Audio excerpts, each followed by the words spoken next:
प्यारे विद्यार्थियों, स्वागत है आप सभी का परीक्षार्थी आईएएस एकेडमी के यूट्यूब चैनल पर। जैसा कि आप सभी जानते हैं, मेरे द्वारा एक विषय प्रारंभ किया गया था इतिहास। उसकी आज जो है ये क्लास नंबर 4 है। आज हम पढ़ने वाले हैं वैदिक सभ्यता। 3 क्लासेस हो चुकी है, इतिहास का परिचय, पाषाण काल और सिंधु घाटी सभ्यता, जो कि इस वीडियो की डिस्क्रिप्शन बॉक्स में आपको मिल जाएगी। आप लिंक पर क्लिक करके उन क्लासेस को देख सकते हैं। और अब हम पढ़ने जा रहे हैं वैदिक सिविलाइजेशन या फिर वैदिक सभ्यता। इस क्लास में आपको बहुत महत्वपूर्ण तथ्यों के साथ पढ़ाया जाएगा। बस क्लास को आखिरी तक देखिए। अगर नोट्स बनाते हैं तो आप नोट्स भी बना सकते हैं, क्योंकि ये पीपीटी के माध्यम से सारे टेक्स्ट आपको यहाँ पर देखने को मिलेंगे। चलिए आगे हम स्टार्ट करते हैं यहाँ पर इसको। सिंधु घाटी सभ्यता के बाद भारत में जिस नवीन सभ्यता का पदार्पण हुआ या जो नवीन सभ्यता का विकास हमको देखने को मिलता है, वो सभ्यता कौन सी? आपकी वैदिक सभ्यता या वैदिक काल देखने को मिलता है। साथ ही साथ इसी काल में वेदों की रचना हुई है। इस काल को इसलिए भी क्या कहा जाता है? वैदिक काल कहा जा सकता है, या फिर वेद इस युग की जानकारी के प्रमुख स्रोत है। हमको वेदों के माध्यम से ही वैदिक सभ्यता के बारे में जानकारी देखने को मिलती है। वैदिक युग की शुरुआत आर्यों या इंडो आर्यन के आगमन के साथ भारत में हुई थी। तो यहाँ पर आपको ये वेद का जो है फोटो भी लगा हुआ है। वैदिक सभ्यता सिंधु घाटी सभ्यता के बाद प्रारंभ होती है। वैदिक सभ्यता और सिंधु घाटी सभ्यता में क्या अंतर है वो भी हम आगे देखेंगे अगली स्लाइड में। बिल्कुल समझ में आपको हर एक चीजें आएगी अगर आप बिल्कुल लास्ट तक बने रहेंगे, तो आप इस टॉपिक में बिल्कुल हर एक प्रश्न को बनाने का प्रयास करेंगे, सफल प्रयास करेंगे। चलो आगे देखते हैं कि सिंधु घाटी सभ्यता के बाद वैदिक सभ्यता हम पढ़ रहे हैं। अब वैदिक सभ्यता का काल कौन सा है, समय कौन सा है? तो 1500 ईसा पूर्व से 600 ईसा पूर्व के मध्य का जो समय है, इसमें ही हम क्या पढ़ेंगे? वैदिक सभ्यता पढ़ेंगे। और इसको भी हमने 2 भागों में बांटा है। एक तो है आपका ऋग्वैदिक काल 1500 ईसा पूर्व से 1000 ईसा पूर्व, और उत्तर वैदिक काल 1000 ईसा पूर्व से 600 ईसा पूर्व। उत्तर का मतलब होता है बाद का काल, जो ऋग्वेद काल के बाद में है उसको हम उत्तर वैदिक काल यहां पर कह रहे हैं। आगे हम बढ़ते हैं नेक्स्ट स्लाइड में। अगर हम देखें तो यहां हमको देखने को मिलता है कि वैदिक सभ्यता आर्यों द्वारा विकसित एक ग्रामीण सभ्यता थी। जो सिंधु घाटी सभ्यता थी वह एक शहरी और एक नगरीय सभ्यता थी, जबकि यह आपकी एक ग्रामीण सभ्यता थी। आर्यों की जो भाषा थी वो कौन सी भाषा थी बच्चों? संस्कृत भाषा थी। संस्कृत विश्व की सबसे प्राचीनतम भाषाओं में से एक है।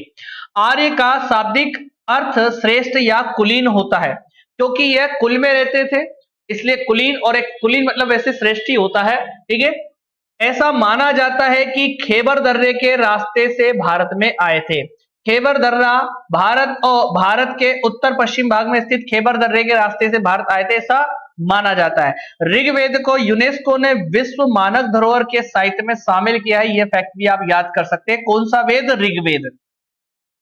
आगे अगर हम बात करें, सर्वप्रथम मैक्स मूलर, जो जर्मन वासी मैक्स मूलर है, उन्होंने 1853 में आर्य शब्द का प्रयोग एक श्रेष्ठ जाति के रूप में किया था। ऋग्वेद की अनेक बातें ईरान का जो एक ग्रंथ है जिसका नाम है जिंद अवस्था, उससे मिलती जुलती है। इससे यह अनुमान लगाया जाता है कि वैदिक आर्य ईरान से होकर भारत आए थे। इतनी जानकारी आपको, तथ्यात्मक जानकारी आपके सामने स्लाइड पर, बोर्ड पर आपको दिख रही है। आप अपनी कॉपी में नोट डाउन कर सकते हैं। क्या प्रश्न बन सकते हैं इनसे, वो भी हम चर्चा करते रहेंगे।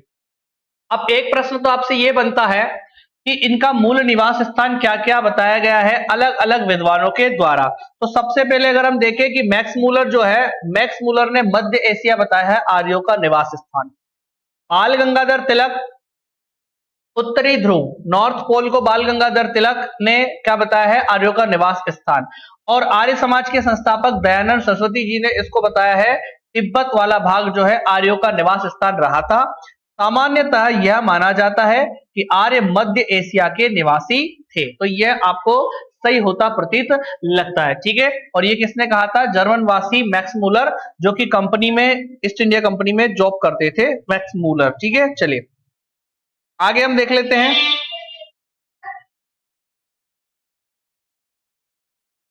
नेक्स्ट स्लाइड क्या कहती है? अगली स्लाइड कहती है कि ऋग्वैदिक काल। अब जो मैंने अभी आपको वैदिक सभ्यता को दो भागों में बांटा था, एक ऋग्वैदिक काल और एक उत्तर वैदिक काल। उसमें से हम देखने जा रहे हैं ऋग्वैदिक काल। इस काल में ऋग्वेद की रचना हुई थी, जो कि इसके जानकारी के विषय में एकमात्र स्रोत है। मैं आपको यह बताना चाहूंगा कि ऋग्वैदिक काल के बारे में अगर हमको कोई जानकारी देने वाला अगर ग्रंथ है तो वो कौन सा है भैया, आपका ऋग्वेद है। ध्यान से सुनना मेरी बात। इनकी रचना जो है, अच्छा हुआ कि बाद में हुई भैया। सिंधु घाटी सभ्यता के दौरान अगर इनकी रचना हुई होती तो इनको पढ़ नहीं पाते, क्योंकि सिंधु घाटी सभ्यता में लिपि का विकास तो हो गया था लेकिन उसको आज तक भी पढ़ा नहीं गया है। तो भैया अगर मान लो इनको अगर पढ़ने में अगर हम नहीं पढ़ पाते तो आपका बहुत हद तक क्या हो जाता, इतिहास कम हो जाता। लेकिन ये क्या है, इनकी रचना जो है सिंधु घाटी सभ्यता के बाद में हुई है, और बाद में होने के बाद में इनका संकलन महर्षि वेद व्यास ने गुप्त काल में किया था। ठीक है, तो सिंधु घाटी सभ्यता के विपरीत वैदिक सभ्यता एक मूलतः ग्रामीण सभ्यता थी। मैं स्टार्टिंग में ही बता चुका था, सिंधु घाटी सभ्यता एक नगरीय शहरी सभ्यता थी, जबकि यह ग्रामीण सभ्यता थी। ये क्या करते थे, गांव में रहते थे। आर्यों का आरंभिक जीवन किससे स्टार्ट होता, पशुचारण पर आधारित था। बता चुका हूं मैं आपको। आर्यों के आरंभिक इतिहास की जानकारी मुख्यतः ऋग्वेद से प्राप्त होती है, और ये मुख्य स्रोत है ऋग्वेद का। ऋग्वेद में हिमालय पर्वत, जिसे हिमवंत कहा गया है, इसकी एक चोटी मुजवत या मुजावत का भी उल्लेख मिलता है। किसमें मिलता है बच्चों, ऋग्वेद में मिलता है। ये आपके सामने ऋग्वेद का फोटो भी मैंने लगा दिया है, ताकि आपको थोड़ा समझने में आसानी लगे, थोड़ा देखने में आपको अच्छा लगे, और ये सारे फैक्ट आपके काम के हैं जो आप एग्जाम में आपसे पूछे जा सकते हैं। आगे हम देखते हैं क्या बताया गया है ऋग्वैदिक काल में, और क्या जानकारी मिलती है कि आर्य उस भूमि पर रहते थे प्रारंभ में जिसे सप्त सिंधु या सप्त सिंधु प्रदेश कहा जाता है। सप्त सिंधु या सप्त सिंधु प्रदेश कहा जाता है। 7 नदियों की भूमि सप्त सिंधु के नाम से जानी जाती है। यहां पर दे रखी आपको सिंधु नदी, विपाशा नदी, वितस्ता नदी, अस्किनी नदी, पुरुषनी नदी, सुतुद्री नदी और सरस्वती नदी। इन 7 नदियों के नाम यहाँ दे रखे हैं। इनको फोटो पे भी कहीं ना कहीं आपको दिखाया गया, आप देख सकते हैं। इंग्लिश में लिखा हुआ थोड़ा सा देख लेना। वितस्ता है, उसके बाद में चलो तो आपका अस्किनी है, पुरुषनी है, सुतुद्री है, सब लिखा हुआ है। ऋग्वेद में 25 नदियों का उल्लेख हमको देखने को मिलता है। कितनी नदियों का मिलता है, 25 नदियों का विवरण मिलता है। एक मिनट ले लो, 25 नदियों का विवरण देखने को मिलता है। और इस काल की सर्वाधिक महत्वपूर्ण नदी जो है वो कौन सी नदी है, सिंधु नदी है। कौन सी नदी है, सिंधु नदी है। और सबसे पवित्र नदी किसको माना गया है, सरस्वती नदी को माना गया है, जिसे देवी तमा, माते तमा, नदी तमा कहा गया है।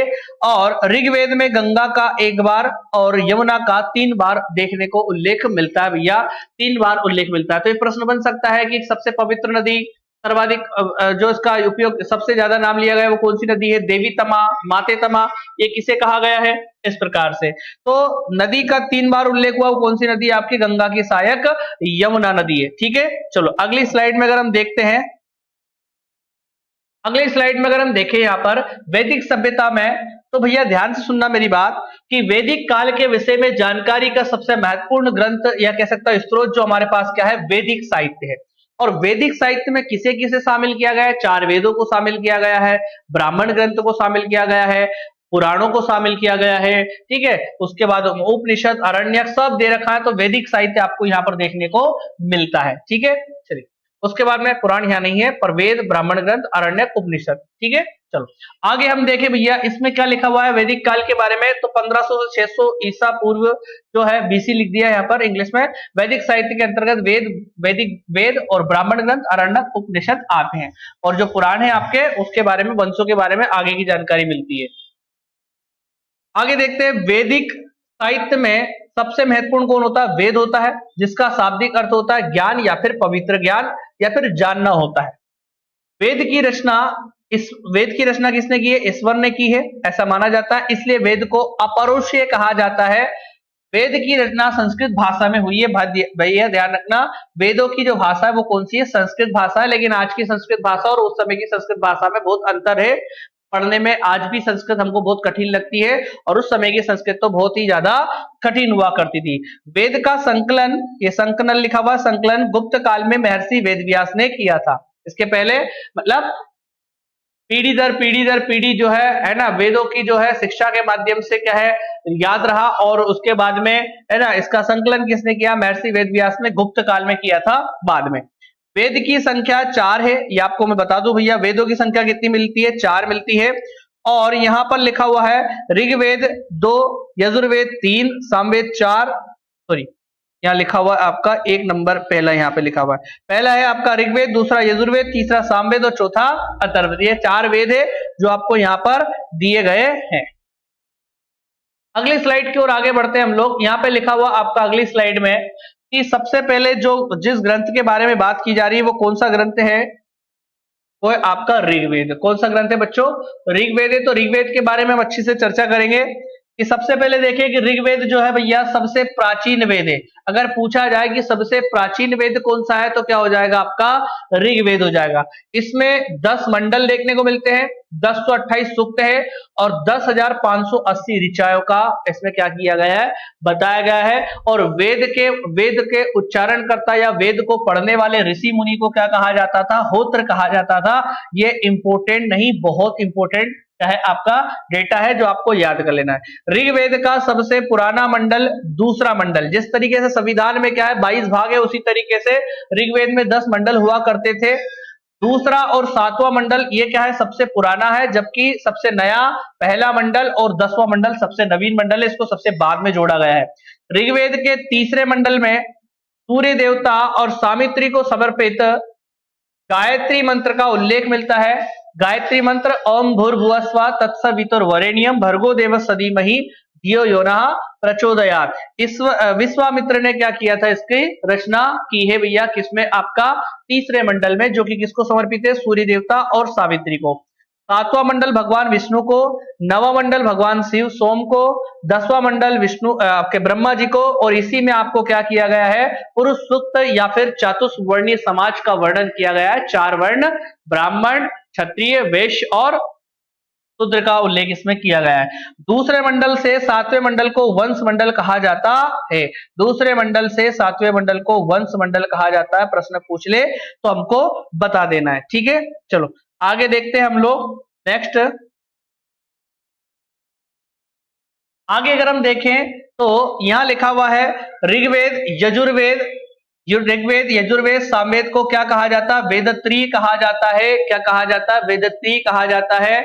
या एक और बात मैं बोलूं आपको, अगर इसमें से हमने एक वेद को गायब किया है तो वो कौन सा है, अथर्ववेद है। कौन सा हो जाएगा, अथर्ववेद है। अथर्ववेद को वेदत्री में शामिल नहीं किया है। लेकिन ध्यान रखना यजुर्वेद, सामवेद और अथर्ववेद की रचना उत्तर वैदिक काल में हुई है। तो इसमें किसको हटाया गया है, ऋग्वेद को हटाया गया है, क्योंकि ऋग्वेद की रचना ऋग्वैदिक काल में हुई है, 1500 ईसा पूर्व से लेकर 1000 ईसा पूर्व के मध्य। और उत्तर वैदिक काल में 3 वेदों की रचना, यजुर्वेद, सामवेद और अथर्ववेद की रचना 1000 ईसा पूर्व से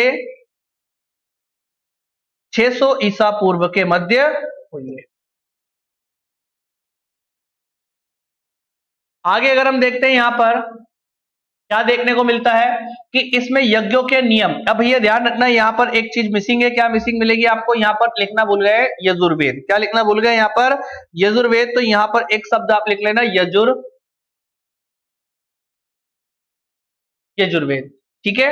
यजुर्वेद को अगर हम देखते हैं, यजुर्वेद को अगर हम देखते हैं तो इसमें देखने को क्या क्या मिलता है। तो सबसे पहली बात तो यहां पर यज्ञों के नियमों व विधानों का संकलन है। ध्यान रखना, ऐसा वेद जिसके अंदर यज्ञों के नियमों के बारे में उल्लेख किया गया है यजुर्वेद कहलाता है। इसलिए इसे कर्मकांडीय वेद भी कहा जाता है। इंसान है ना, भविष्य में पुण्य करने के लिए या भविष्य में अगर मान लिया जाए अपने भूतकाल में अगर कोई पाप किए हो, अगर उनसे बचने के लिए वो यज्ञ करता था, भगवान को खुश करता था, ठीक है, अपने कर्म को जो है अच्छा बनाने के लिए वह यज्ञों का सहारा लेता था। तो ऐसे यज्ञ, उनके नियमों को यजुर्वेद में शामिल किया गया है। यजुर्वेद गद्य और पद्य दोनों में शामिल है। यजुर्वेद के 2 भाग है, ध्यान रखना। एक हो जाएगा आपका शुक्ल यजुर्वेद, ये लिखा शुल्क नहीं है, शुक्ल यजुर्वेद, शुक्ल यजुर्वेद जो केवल पद्य में है, और कृष्ण यजुर्वेद जो आपको गद्य और पद्य दोनों में देखने को मिल जाएगा। इसमें राजसूय यज्ञ और वाजपेयी यज्ञ, राजसूय और वाजपेयी शब्द का उल्लेख सर्वप्रथम हमको कहां देखने को मिलता है, तो वो यजुर्वेद में देखने को मिलता है। राजा अपनी ताकत और अपने शौर्य को बताने के लिए, कह सकता हूं मैं आपको, अपने बल को बताने के लिए राजा क्या करता था, इन यज्ञों का है ना इन यज्ञों को करवाता था। राज्याभिषेक जब होता था उस समय राजसूय यज्ञ और वाजपेयी यज्ञ के दौरान रथ और घोड़े, रथ या घोड़ा दौड़ हुआ करती थी इसी में। यजुर्वेद के मंत्रों का उच्चारण करने वाला पुरोहित अध्वर्यु कहलाता है। तो ये भैया आपका हो जाएगा क्या, इंपोर्टेंट, ध्यान रखना इस चीज का। इस वेद में कुल 1990 मंत्र संग्रहित थे। यजुर्वेद के प्रमुख उपनिषद मोस्ट आईएमपी कंठोपनिषद, तैतरीय उपनिषद और ये हो जाएगा आपका श्वेताश्वरोपनिषद। ये 3 उपनिषद आपको यजुर्वेद में याद करना है। मोस्ट एंड सुपर आईएमपी आपको याद कर लेना आगे आपसे। हाँ चलो आगे की स्लाइड में अगर हम देखें क्या देखने को मिलता है यहाँ पर, तो हमको यहाँ देखने को मिलता है सामवेद। अगला वेद हो जाता है आपका कौन सा, सामवेद। ध्यान रखना कौन सा वेद का जो संबंध है वो गीत से या गान से, तो साम का अर्थ गाना ही होता है या गान होता है। इसका संबंध जो है भैया इसमें मुख्यतः यज्ञों के अवसर पर गाए जाने वाले मंत्रों का संग्रह है। इसे भारतीय संगीत का जनक कहा जाता है। इसे क्या कहा जाता है, भारतीय संगीत का जनक कहा जाता है।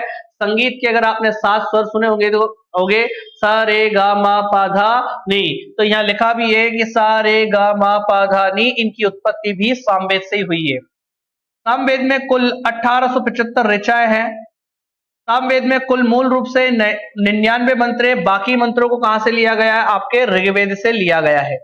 सामवेद के मंत्रों के उच्चारण करने वाले व्यक्ति को क्या कहा जाता है, उस ऋषि या फिर उस ज्ञानी व्यक्ति को उद्गाता कहा जाता है। उस पुरोहित को क्या कहा जाता है, उद्गाता कहा जाता है। इसमें मुख्यतः सूर्य की स्तुति का मंत्र है भैया सामवेद में। सामवेद के प्रमुख उपनिषद छांदोग्य उपनिषद और जेमिनी। मोस्ट आईएमपी छांदोग्य और जेमिनी किसके उपवेद है, तो वो जाएगा आपका सामवेद। यहाँ पर एक मिस्टेक आपने को देखने को मिलती है, क्या संवेद नहीं है, सामवेद है। हाँ ये जिसने पीपीटी बनाई है भैया उसने मिस्टेक कर दी है यहाँ पर, कोई बात नहीं, ठीक है। चलो तो भैया ध्यान रखना आपको, बाकी चीजें आपकी बहुत खूबसूरत है। आपको यहाँ पर बहुत फैक्चुअल तथ्यात्मक डाटा दे रखा है, फोटो वगैरह सब कुछ दे रखा है। आपको ऐसी है ना छोटी मोटी गलती नजरअंदाज करते हुए आपको क्या करना है, वीडियो को देखना है और अंत तक देखना है, ठीक है। चलो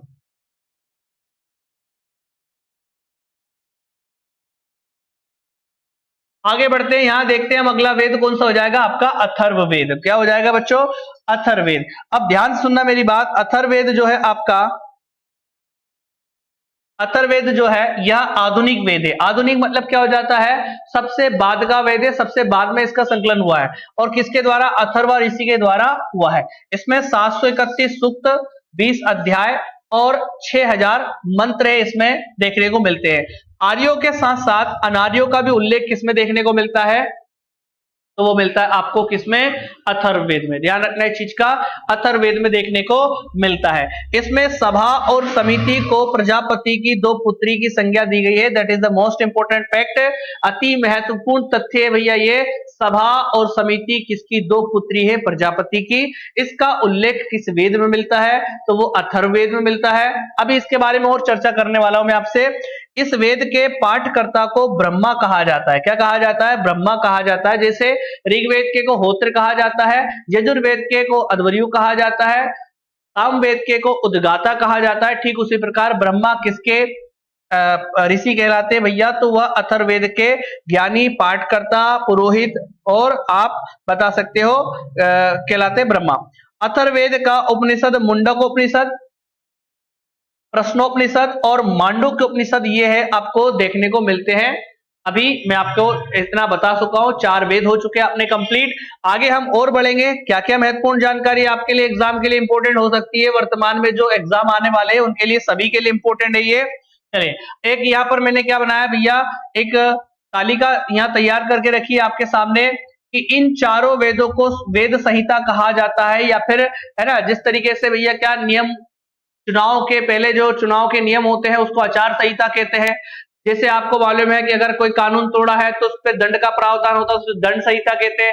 ऐसे ही वेदों को मिलाकर क्या बनाई गई है, एक संहिता तैयार की गई है जिसको वेदों की संहिता हम कह सकते हैं। तो वो 4 वेद कौन कौन से आपके, एक हो जाएगा आपका ऋग्वेद, दूसरा हो जाएगा आपका यजुर्वेद, तीसरा हो जाएगा आपका सामवेद और चौथा हो जाएगा आपका कौन सा, अथर्ववेद। इन चारों वेदों को क्या कहा गया, वेद संहिता कहा गया है। वेदत्री किसको कहा गया है, अथर्ववेद को छोड़कर बाकी को वेदत्री में शामिल किया गया है। भारत का राष्ट्रीय वाक्य सत्यमेव जयते, सत्यमेव जयते जो है, सत्य की जीत हो, वह मुंडकोपनिषद से लिया गया है, जो कि अथर्ववेद का क्या है, आपका उपनिषद है। यहाँ पर क्रमांक 1 संख्या दे रखी है जिसपे ऋग्वेद लिखा है। ऋग्वेद के ज्ञानी को होत्र कहा जाता है और इसके ब्राह्मण ग्रंथ क्या है, आपके ऐत्रेयी और कौशिकी है। ध्यान रखना, 1 नंबर पे कौन सा आपका ऋग्वेद, तो ए से हो जाएगा ऐत्रेयी, का से हो जाएगा आपका कौशिकी, याद कर लेना, ठीक है। इसका उपवेद है आयुर्वेद और इसके भी ज्ञानी या फिर कह सकता हूं ऋषि कौन है, प्रजापति। दूसरे नंबर पे आता है यजुर्वेद, या से यज्ञ से इसका संबंधित है भैया, ये ध्यान से सुनना मेरी बात। और यहाँ पर इसके ज्ञानी व्यक्ति को अध्वर्यु कहा जाता है। यहाँ पर शतपथ ब्राह्मण, मोस्ट टाइम भी भैया सबसे प्राचीन जो ब्राह्मण ग्रंथ है वो कौन सा आपका शतपथ ब्राह्मण ग्रंथ है, वो किसका, यजुर्वेद का। सा से शतपथ, ता से तैत्रेयी, तो इसको आगे पीछे करके आप इसको भी याद कर सकते हो, ध्यान रखना इस चीज का। हाँ, धनुर्वेद जो है इसका उपवेद है किसका भैया, यजुर्वेद का, ये भी याद करना है। इसके रचनाकार या ज्ञानी या फिर कह सकता हूं पुरोहित कौन है, आपके पाठकर्ता विश्वामित्र। सामवेद की अगर मैं बात कर लूं तो सामवेद में क्या है भैया, आपका संगीत का जनक सामवेद, भारतीय संगीत का जनक सामवेद, उद्गाता इसके उच्चारणकर्ता या ज्ञानी है।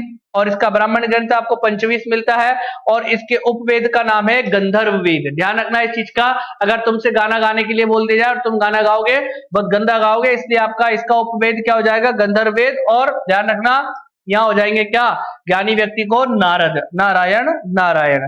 अथर्ववेद की अगर हम बात करते हैं तो अथर्ववेद के ज्ञानी व्यक्ति को कहा जाता है ब्रह्मा, जो ऋषि होते हैं वो ब्रह्मा होते हैं। और इसका ब्राह्मण ग्रंथ है गोपथ और शिल्प वेद। ध्यान रखना आपका कि किसका उपवेद शिल्प वेद है, तो वो हो जाएगा आपका अथर्ववेद। अथर्ववेद में क्या बताया गया, जादू टोना टोटका। और ये किसको आते हैं, केवल भैया ध्यान रखना राजकुंद्रा जी की धर्मपत्नी कौन है, हाँ शिल्पा शेट्टी, तो ये उन्हीं के पास है जादू टोना टोटका। तो आपको अथर्ववेद के जो उपवेद भी याद हो गए हैं, ये सभी के उपवेद ये आपको लगभग याद हुए होंगे। यहाँ लिखा भी है सभी ब्राह्मण ग्रंथों में सबसे विशाल जो है वो है आपका शतपथ, सबसे बड़ा, प्राचीन तो नहीं, माफ कीजिएगा प्राचीन नहीं, सबसे बड़ा वो क्या हो जाएगा आपका शतपथ। तो इतनी जानकारी आपके लिए मैंने इसको दी इस तालिका के माध्यम से। चलिए आगे हम देखते हैं, अगली स्लाइड की ओर आगे बढ़ेंगे तो क्या मिलेगा हमको यहाँ पर देखने को, यहाँ मिलता हमको क्या, कुछ उपनिषदों के से हमने कुछ वाक्य लिए हैं और कुछ महत्वपूर्ण बातें यहाँ पर लिखी भी है। सबसे इंपॉर्टेंट बात क्या है कि मुंडक उपनिषद जो है भैया आपका, उससे हमने लिया है सत्यमेव जयते, जो कि भारत का एक आदर्श वाक्य है, ठीक है। हर सरकारी दफ्तर में आपको मिलता है सत्यमेव जयते, सत्य की जीत हो, ध्यान रखना इस चीज का। उसके बाद में श्वेतास्त्रोपनिषद जो है, इससे सत्यम शिवम सुंदरम वाक्य लिया गया है। मोस्ट एंड सुपर एमपी यम और नचिकेता का जो संवाद है वो किसमें आपको, कंठोपनिषद में मिलेगा। और ये लिखा हुआ आपका जाबालोपनिषद, ठीक है, या जाबाली उपनिषद जो है इसमें 4 आश्रमों के बारे में चर्चा की गई है। तो ये महत्वपूर्ण उपनिषद है। और सबसे इंपॉर्टेंट बात यहाँ पर लिखा हुआ है, उपनिषद जो होते हैं वो मूलतः किस पर आधारित होते हैं बच्चों, दर्शन पर आधारित होते हैं। वास्तविकता में उपनिषद का अर्थ ये होता है कि समीप बैठकर ज्ञान लेना, ठीक है। किसके समीप बैठकर ज्ञान लेना, गुरु के समीप बैठकर ज्ञान लेना क्या कहलाता, आपका उपनिषद कहलाता है, ठीक है। चलो आगे मेरी बात में, चलो नेक्स्ट बढ़ते हैं हम लोग। अगली स्लाइड क्या कहती है भैया कि वेदों को अच्छे से समझने के लिए, भली भांति समझने के लिए क्या की गई है, इनकी रचना की गई है और इन्हों क्या कहा जाता है, वेदों का अंग कहा जाता है। जैसे शिक्षा, कल्प, निरुक्त, व्याकरण, ज्योतिष और छिंद। ध्यान रखना इस चीज के, कितने वेदांग है टोटल, कितने हैं, 6 वेदांग है। अगर आप इनको अच्छे से और डिटेल से पढ़ना चाहते हैं तो अंकित सर की क्लास आएगी भैया, यूनिट 1 विस्तार पूर्वक वो पढ़ा रहे हैं एमबीपीएस से प्रीलिम्स के लिए, तो वहां आप इसको अच्छे से देख सकते हैं, ठीक है। नेक्स्ट हम बात करते हैं आगे। अगला जो लिखा हुआ आपका क्या, वैदिक सभ्यता महाकाव्य। तो महाकाव्य क्या होते हैं, सबसे इंपॉर्टेंट बात, तो महाकाव्य क्या होते हैं, रामायण और महाभारत वो सबसे बड़े महाकाव्य क्या है आपके, रामायण और महाभारत सबसे बड़े महाकाव्य है। रामायण की अगर हम बात करें तो इसे आदि काव्य की संज्ञा दी गई है, जिसकी रचना महर्षि वाल्मीकि ने संस्कृत भाषा में की है। राम भगवान का पूरा त्याग दिखाया गया है इसमें, और भगवान कैसे राम से श्री राम बनते हैं वो रामायण में पूरा दिखाया गया है। ये महाकाव्य, महाभारत की रचना किसने की है, महर्षि वेदव्यास ने, और यह विश्व का सबसे बड़ा महाकाव्य है। इसका पुराना नाम भैया क्या है, आपको जय संहिता देखने को मिलता है, ठीक है। चलिए आगे अगर हम बात करते हैं, यहाँ पर फोटो भी दे रखा, देख सकते हैं आप, पीपीटी थोड़ी अट्रैक्टिव लग रही है, ये इमेज के माध्यम से, विजुअलाइजेशन के माध्यम से आप और अच्छे से आप समझ पा रहे होंगे हर एक तथ्य को, ठीक है। चलो नेक्स्ट आगे बढ़ते हैं हम लोग। अगली स्लाइड में क्या लिखा हुआ भैया, वैदिक सभ्यता में जो सामाजिक स्थिति, ये लिखा हुआ ऋग्वैदिक कालीन सामाजिक स्थिति कैसी थी। तो सबसे इंपॉर्टेंट बात यह है कि यह समाज कैसा समाज था, पितृसत्तात्मक समाज था। कैसा समाज था, पितृसत्तात्मक समाज हुआ करता था, जिसका मुखिया कौन होता था, पिता होता था, जिसे कुलप कहा जाता था। क्या कहा जाता था, कुलप कहा जाता था। 1 मिनट का समय दो, पानी पी लेता हूं, पानी पिलवा दो भैया। चलिए आगे और हम बढ़ते हैं कि समाज की सबसे छोटी इकाई क्या है भैया, आपकी परिवार या कुल। बहुत इंपॉर्टेंट बात है कि आपको पता होगा कि जो समाज बनता है वो किससे बनता है भैया, समाज में बहुत सारे परिवार और कुल रहते हैं। कुल मतलब क्या हो जाता है, जिसमें सारे एक साथ रहते हो, दादा दादी ताऊ जी ताई जी, ठीक है, या कह सकता हूँ चाची चाचा, ये सब एक साथ में रहते हैं। ऐसे परिवार को हम कुल कह सकते हैं, या हम कह सकते हैं परिवार कह सकते हैं, ठीक है ना। परिवार छोटा भी होता है, परिवार बड़ा भी होता है। एक छत के नीचे अगर 3 पीढ़ी के लोग अगर एक साथ रह रहे हैं तो हम उसको कुल भी कह सकते हैं। 4 पीढ़ी के लोग एक साथ रहते हैं तो हम कुल कह सकते हैं, ठीक है।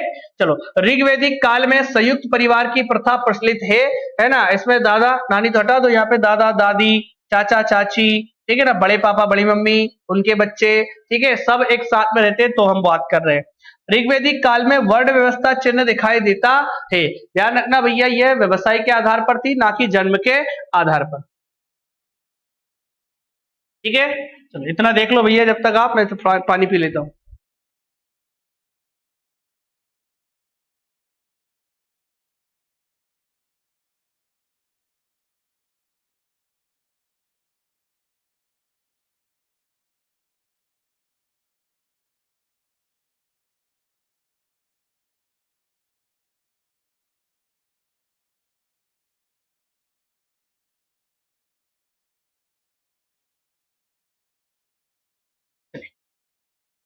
इसके बाद अगर हम देखें तो यहां लिखा हुआ ऋग्वेद के 10वें मंडल में वर्णित पुरुष सूक्त में 4 वर्णों की उत्पत्ति का वर्णन है। भैया जल ही जीवन है, इस बात को आप जानते हो। वैसे तो कहा है प्रदीप मिश्रा जी ने, 1 लोटा जल हर समस्या का हल, पर अभी यहाँ पर जल की आवश्यकता सबसे ज्यादा है ना, मुझे थी, तो मैंने अभी पानी पी लिया, कोई बड़ी बात नहीं है, ठीक है। 4 वर्णों की उत्पत्ति का वर्णन मिलता है किसमें भैया, 10वें मंडल में और वर्णित पुरुष सूक्त में। मैं आपको बोल चुका था, जन्म के आधार पर नहीं कि ब्राह्मण का बेटा ब्राह्मण होगा, ऐसा नहीं था। उस समय जो भी भगवान ईश्वर की पूजा करता था वो ब्राह्मण हुआ करता था, ऐसा इसमें वर्ण व्यवस्था इस आधार पर थी। इस काल में स्त्रियों की स्थिति सम्मानजनक थी। महिला अपने पति के साथ यज्ञ में भाग ले सकती थी, ठीक है। ये देखो आप, महिला जो है यहाँ पर बैठकर क्या कर रही है, यज्ञ का यज्ञ कर रही है भैया। तो यहाँ देखने को हमको ये मिलता है कि महिलाओं की स्थिति क्या थी, सम्मानजनक थी। कहां पर, ऋग्वैदिक काल में। हम सामाजिक स्थिति देख रहे हैं, ठीक है। चलो आगे अगर हम बढ़ते हैं तो यहां पर देखने को मिलता हमको बहुत सारी बातें, क्या कि इस काल में बाल विवाह, सती प्रथा एवं पर्दा प्रथा का प्रचलन नहीं था। ये इस समाज की खासियत थी। आज आपको पता होगा कि बाल विवाह जो है वो सबसे बड़ी बुराई है। हालांकि अब बहुत लोग शिक्षित हो चुके हैं, बाल विवाह पर अब इतना, ठीक है, नहीं रहता, लेकिन फिर भी क्या है, जहां पर साक्षरता की बहुत ज्यादा कमी है और कई क्षेत्रों में बाल विवाह आज भी किया जाता है, तो ये उस समय नहीं होता था। दूसरी बात ये यहाँ पर लिखा हुआ सती प्रथा, पति के मर जाने के बाद में पत्नी जो होती थी वो क्या करती थी, सती हो जाया करती थी। लेकिन ध्यान से सुनना मेरी बात, सती प्रथा का साक्ष्य जो है हमको कहां पर, ऋग्वैदिक काल में भी देखने को मिलता है, और इसका प्रचलन नहीं था। पर्दा प्रथा का भी प्रचलन नहीं था। ये समाज की कुछ बुराइयां थी जो उस समय प्रचलित नहीं थी। वैदिक सभ्यता में ऋग्वैदिक कालीन सामाजिक स्थिति बहुत अच्छी थी। यहाँ लिखा हुआ इस काल में आजीवन अविवाहित रहने वाली, मतलब विवाह नहीं करने वाली महिला को क्या कहा जाता था, अमाजू कहा जाता था। यह बात ध्यान रखना, अमाजू डायरेक्ट प्रश्न पूछा जा सकता है। ऋग्वैदिक काल में अमाजू क्या था, तो भैया अविवाहित महिला को अमाजू कहते थे। अब सबसे इंपॉर्टेंट बात यहाँ पर है, नियोग प्रथा किसे कहते हैं, तो भैया ध्यान रखना, नियोग प्रथा के बारे में अगर मैं बात करता हूं, कोई स्त्री या पुरुष, ध्यान रखना, जब स्त्री जो है उसका पति है ना, कह सकता हूं संतान की उत्पत्ति करने में अक्षम है किसी भी प्रकार से, या तो हो सकता है उसकी मृत्यु हो जाए, तो ध्यान रखना जो वो महिला है वह किसी दूसरे पुरुष के साथ मिलकर संतान को जन्म देती है, तो ऐसी प्रथा को हम क्या कहते हैं, नियोग प्रथा कहते हैं। और ये उसका प्रचलन क्या था, इस समय था, ठीक है। बड़े बड़े ऋषि मुनियों, ठीक है, के साथ मिलकर संतान की उत्पत्ति या संतान उत्पन्न की जाती थी। और ध्यान रखना वो उस समय उसका पति जिंदा भी हो या मर गया हो या किसी प्रकार से अक्षम हो, तो भैया ध्यान रखना ऐसी प्रथा को हम क्या कहते हैं, नियोग प्रथा कहते हैं। लेकिन ध्यान रखना उस बच्चे का जो जन्म हुआ है उसका जो वास्तविक पिता होता है वो उसका वास्तविक पिता नहीं होता है। ध्यान रखना इस चीज, जिससे संतान को जन्म मिला है उस व्यक्ति का वो उसके पिता नहीं होते हैं। ध्यान रखना।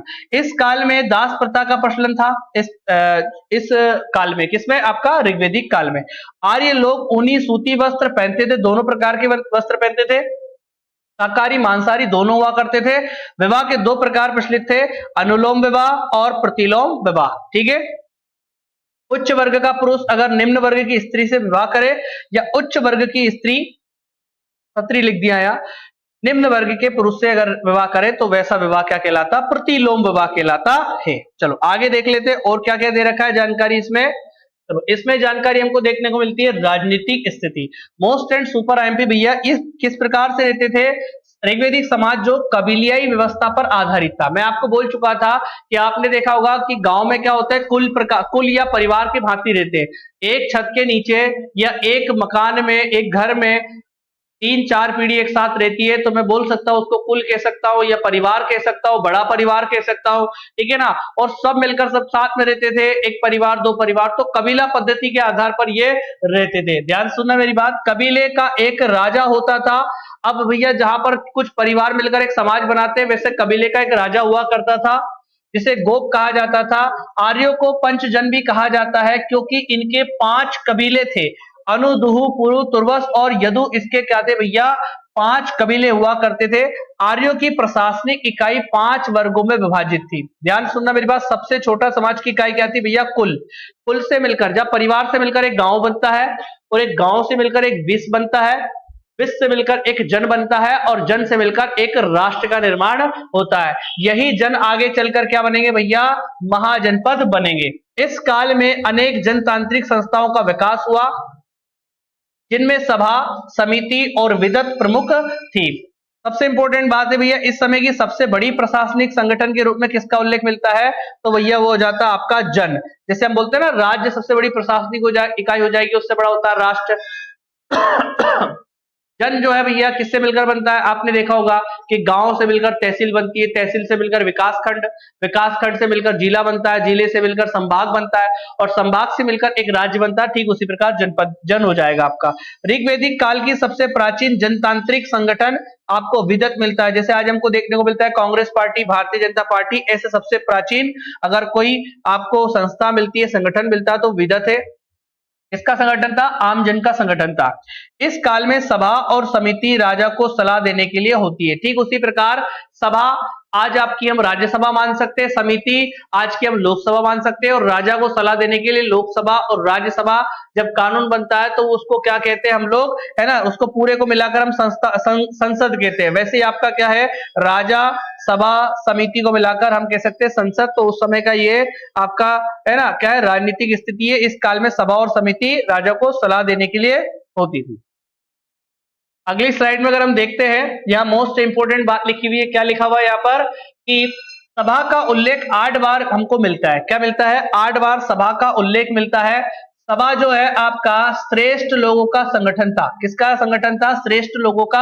आज आप भी देखते हो राज्यसभा के जो सांसद होते हैं उनको कौन चुनता है भैया, उनको वो चुनता है राज्य के, है ना, विधानसभा के सदस्य अर्थात विधायक चुनते हैं राज्यसभा के सांसद को। समिति यह आम जन का संगठन था। इसको हम वर्तमान में लोकसभा कह सकते हैं, जो जनता द्वारा डायरेक्ट चुने जाते थे। ऋग्वेद में सतदाई शब्द का विवरण मिलता है। इसका अर्थ होता है किसी व्यक्ति के जान की कीमत 100 गाय। ठीक है ना, सतदाई शब्द का प्रयोग है ये, उसके विवरण है ये। ब्राह्मण, क्षत्रिय और वैश्य को भैया द्विज कहा जाता था, जिसके तहत इन जातियों को जनेऊ पहनने का अधिकार था। ये आपको देखने को मिलता है। इस काल में बलि एक प्रकार का कर था, एक टैक्स हुआ करता था, जो राजा को जनता द्वारा या प्रजा के द्वारा स्वेच्छा के आधार पर था। देना हो तो दो, नहीं देना हो तो मत दो, स्वेच्छा से राजा को देते थे। इस समय राजा के पास स्थायी सेना नहीं होती थी। ध्यान रखना, राजा के पास में स्थायी सेना नहीं होती थी। जैसे आज हमारे पास में, भारत के पास में इंडियन आर्मी, चाइना के पास चाइनीज आर्मी, ऐसा नहीं होता था। आगे चलकर, है ना, मध्यकाल में दिल्ली सल्तनत में अलाउद्दीन खिलजी आएगा जो स्थायी सेना रखेगा। ऋग्वेद में राजा को गोप्ता जनस्य अर्थात कबीले का संरक्षक कहा जाता है। मैं आपको बोल चुका हूं भैया कि राजा का परम कर्तव्य होता है कि वह राजा जनता की रक्षा करे, प्रजा की रक्षा करे। ध्यान रखना, प्रजा क्या करती भैया, भगवान मानती किसको, राजा को। जैसे आपने देखा होगा कि सिकंदर के साथ में युद्ध करेगा कौन, पोरस युद्ध करेगा, ठीक है, वो भी इतिहास में पढ़ने को हमको मिलेगा जब सिकंदर का आक्रमण भारत में होता है। चलिए आगे देखते हैं हम लोग, अगली स्लाइड में क्या देखने को मिलता है हमको। अगली स्लाइड में हमको देखने को मिलता है राजनीतिक स्थिति में कि गाय को पवित्र पशु माना जाता है। गाय को पवित्र पशु माना गया भैया किसमें, आपका ऋग्वेदिक काल में गाय के लिए अघन्या शब्द का उपयोग किया गया है। किसका, अघन्या, मोस्ट एमपी, ना मारे जाने योग्य पशु। आज की तारीख में अगर देखा जाए तो गाय को भैया, गाय की सबसे ज्यादा स्थिति खराब है, लेकिन आप देख लो कि हमारा समाज उस समय आज से लगभग 1-1.5-2 हजार साल पहले जो था, कितना है ना विकसित कह सकता हूँ समाज था। देश की बात नहीं कर, समाज हम देखें तो कितना समझदार था। गाय को अघन्य माना जाता है, गाय को न मारे जाने योग्य पशु माना जाता है। गविष्टि गाय की महत्ता बताने वाला शब्द है। गाय की हत्या करने वाले व्यक्ति को वेदों में मृत्युदंड अथवा देश से निकाल जाने की व्यवस्था है। ध्यान रखना भैया, उसको क्या है कि डेथ सेंटेंस या कह सकता हूं आपको मृत्युदंड की व्यवस्था थी। फणी नामक व्यापारी जो है गाय की चोरी करने के लिए कुख्यात था, महत्वपूर्ण नहीं है, छोड़ सकते हो आप। पुत्री को दुहिता कहा जाता था क्योंकि वही गाय का दूध दोहती थी, इसलिए उसको दुहिता कहते हैं। ठीक है, ये प्रीलिम्स के लिए इंपॉर्टेंट हो सकते हैं प्रश्न। घोड़ा आर्य समाज का अति उपयोगी पशु था। भैया पवित्र पशु गाय था, उपयोगी पशु आपका कौन था, तो वो हो जाएगा आपका कौन, घोड़ा। व्यापार पर पणी का अधिकार था। व्यापार मुख्यतः वस्तु विनिमय प्रणाली पर, वस्तु विनिमय प्रणाली द्वारा होता था। जिस व्यक्ति को जिस वस्तु की आवश्यकता होती थी वह उसका उपयोग करता था, बदले में वह व्यक्ति अपने पास से किसी वस्तु को उस व्यक्ति को दे देता था जिससे वो वस्तु उसने ग्रहण की है। तो पहले ऐसा सिस्टम नहीं था भैया पैसे वाला या फिर आपका ये मनी वाला, पैसे वाला सिस्टम नहीं था, पहले आपका बार्टर सिस्टम या फिर वस्तु विनिमय प्रणाली द्वारा ही होता है। ठीक है, चलो आगे की स्लाइड में हम देखते हैं और क्या दे रखा है। यहाँ पर सबसे इंपॉर्टेंट बात यहाँ दे रखा है धार्मिक स्थिति। तो भैया ध्यान रखना, यहाँ पर धार्मिक स्थिति अगर हम बात करें तो ये बहुदेववाद के समर्थक थे। इन्होंने बहुत देवों को मानने का हमको क्या है मिलता है ऋग्वेद से, ऋग्वेदिक कालीन स्थिति पढ़ रहे। इस काल के सबसे लोकप्रिय देवता इंद्र, जिनके बारे में 250 सूक्त ऋग्वेद में देखने को मिलते हैं।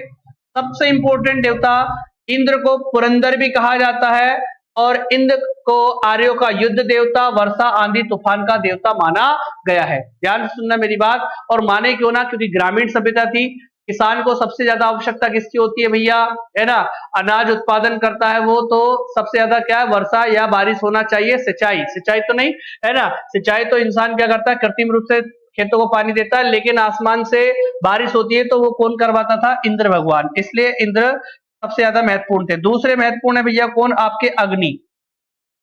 200 सूक्त अग्नि को समर्पित है, आपको ऋग्वेद में देखने को मिलेंगे। अग्नि के लिए भवनच्छ, जाति वेदस, सात जिह्वा शब्दों का उपयोग किया गया है। और ऋग्वेद की पहली स्तुति है, पहला मंत्र ही किससे स्टार्ट होता है भैया, अग्नि देवता की स्तुति से स्टार्ट होता है। चलो आगे देखते हैं हम लोग नेक्स्ट की ओर। अगला क्या है भैया आपका, यहाँ पर मोस्ट एमपी कुछ एक दो फैक्ट और लिखे हुए हैं। क्या लिखे हुए हैं कि तीसरे सबसे महत्वपूर्ण जो देवता है वो कौन है, आपके वरुण का विवरण मिलता है हमको। इसे ऋतातस्य या घौ ऋग्वेदिक कालीन सबसे प्राचीन देवता माने जाते हैं। मरुत को आंधी का देवता बताया गया है। पूषण को पशुओं का देवता बताया गया है। प्रमुख देवियों की अगर बात करें, प्रभात की देवी उषा, अरण्यनी जंगल की देवी, और इला संकट हरने वाली देवी। ठीक है, वेदों की संख्या 4 बता चुका हूं, वेदांग 6 होते ये भी बता चुका हूं। उपनिषद, कुछ महत्वपूर्ण उपनिषद के बारे में देखा, इनकी संख्या 108 है। पुराणों की संख्या कितनी हो जाएगी बच्चों, 18 पुराण है। कितने हैं, मत्स्य पुराण, शिव पुराण, वायु पुराण, वेद पुराण, इस प्रकार के आपको 18 पुराण मिलेंगे। ठीक है, चलो नेक्स्ट आगे की स्लाइड में अगर हम देखते हैं, अब उत्तर वैदिक काल की स्थिति में थोड़ा परिवर्तन आने लगेगा। ठीक है ना, क्या क्या परिवर्तन आने लगेगा। सबसे पहले हम देखें उत्तर वैदिक काल के विषय में जानकारी हमें यजुर्वेद, सामवेद, अथर्ववेद, ब्राह्मण ग्रंथ, आरण्यक तथा उपनिषद से मिलती है। ये ऋग्वेद के बाद में इनकी रचना हुई है। इस काल में लोहे के साक्ष्य मिलना शुरू हो गए थे। भैया ध्यान रखना, धीरे धीरे लोहे के साक्ष्य मिलना प्रारंभ हो गए तो ये क्या होने लगे, है ना, धीरे धीरे शहरीकरण होने लगेगा, क्योंकि अब लोहा नई धातु आ चुकी थी। इस काल को लौह प्रौद्योगिकी युग की शुरुआत काल से जोड़ा जाता है। इस काल में वर्ण का निर्धारण कर्म नहीं जन्म के आधार पर होता था। कर्म मतलब जैसे जो पूजा पाठ करता है वो ब्राह्मण हुआ करता था, लेकिन यहाँ पर ब्राह्मण का बेटा ब्राह्मण होगा, ठीक है, क्षत्रिय का बेटा क्षत्रिय होगा, वैश्य का बेटा वैश्य होगा, शूद्र का बेटा शूद्र होगा। जैसे आपको पता होगा डॉक्टर बी.आर. अम्बेडकर ने भी भारत के परिप्रेक्ष्य में ऐसा कहा है, भारत में जाति व्यवस्था इस प्रकार की, जाति व्यवस्था एक मल्टी स्टोरी बिल्डिंग की भांति है, जो जिस माले पर पैदा हुआ है वो उसी माले पर जन्म लेगा, चाहे कुछ भी हो जाए, ठीक है। चलो इस प्रकार से बताया है। इस समय समाज में 4 वर्ण बता चुका था मैं आपको, ब्राह्मण, क्षत्रिय, वैश्य, ये तीनों द्विज कहे जाते थे, जिसके तहत इन्हें उपनयन संस्कार का अधिकार था, परंतु शूद्रों को यह अधिकार नहीं था। धीरे धीरे क्या है भैया, भेदभाव स्टार्ट हो चुका है, और जहां भेदभाव होता है, जहां अधिकारों की बात नहीं होती है, वो देश तरक्की नहीं कर सकता। इस बात को ध्यान रखना इस चीज का। और आज हमारे देश में क्या है, बहुत सारी समस्या है, जातिवाद हो, नक्सलवाद हो, माओवाद हो, ठीक है ना, आतंकवाद हो, ऐसी बहुत सारी समस्या से हम लड़ रहे हैं। उसमें सबसे इंपॉर्टेंट समस्या जो है आपकी जातिवाद देखने को मिलती है। चलो आगे हम देखते हैं नेक्स्ट। आगे अगर हम बात करें, यहां पर लिखा हुआ है धार्मिक स्थिति और क्या दे रखी है कि इस काल के अध्ययन के लिए चित्रित धूसर मृदभांड भी एक महत्वपूर्ण साक्ष्य है। इससे भी हमको जानकारी मिलती है भैया, जो चित्रित धूसर मृदभांड भैया, जो मनके या मटके हुआ करते थे, उनके ऊपर क्या है भैया, अलग अलग प्रकार की आकृति बनाई जाती थी, अलग अलग कलरों से उनको रंगीन किया जाता, रंगों से भरा जाता था। इस काल में स्त्रियों की दशा में गिरावट आई, बोल चुका हूं मैं आपको। ऐत्रेयी ब्राह्मण में पुत्री को कृपण कहा गया है। उत्तर वैदिक काल में गोत्र संस्था का उदय हुआ।